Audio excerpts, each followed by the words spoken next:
rest of the presentation, we're going to focus on greenhouse gas emissions and decarbonisation.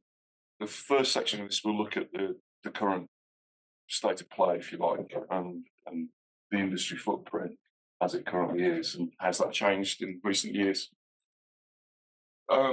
This is our breakdown on global emissions from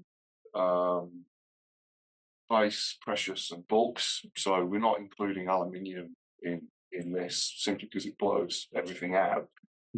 It's so massive. We saw emissions increase from the sector last year. These are still somewhat preliminary numbers while we wait for the reporting to come through for 2024. But it looks like we had a 2.5% year-on-year increase from these commodities. So that's copper, lead, zinc, nickel, gold, silver, iron ore and met coal and lithium. I wanted to put that in a bit of global context, and excuse me, Sat, for repeating some of the stuff I said on Sunday at the decarbonisation conference session. But to put a global picture on this, back in 2020, fuel-based emissions globally, so this is excluding land use change emissions, were around 34 gigatons of carbon from fuel use across all sectors.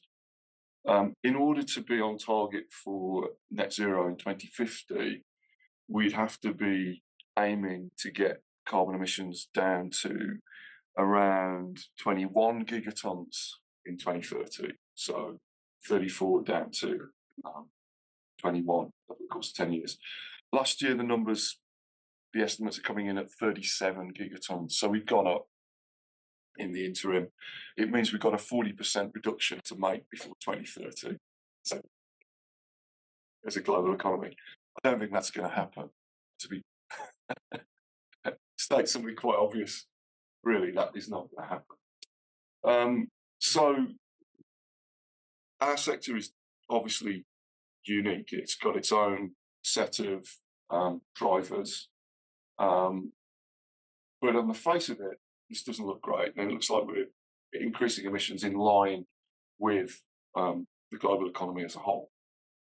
The interesting thing is that so far we're not seeing an energy transition so much as an energy addition. So we've seen record coal and oil use in line with that increase in emissions. So rather than seeing those hydrocarbons being reduced, they continue to grow. A lot of that is driven by the electrification of developing countries, and coal is an easy option if you want to put up power generation capacity. So we're still seeing coal use go up massively in places like India. And the other point I made on Sunday, which I thought was really struck me, is if you look at the developing world, you've got 3 billion people who use less electricity every year than your refrigerator. Okay, on average. Some of them are not using any electricity if you're living in a mud hut in the middle of Africa. You've got no power. So this headwind partly comes from that energy poverty that's got to be addressed. People need electricity. So that's the global picture. It's easy to conflate that with the idea that maybe we're not decarbonising at all. Maybe this is all just smoke and mirrors and nothing's actually happening. But that doesn't stack up if you look at the amount of capital that mining companies have committed to this.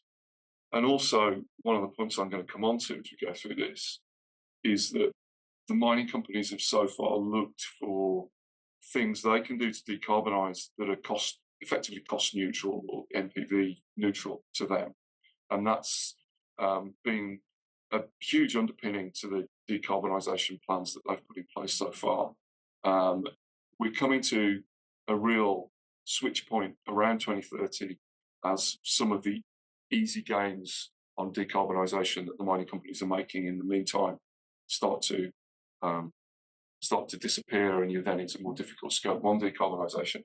So it's a very nuanced picture.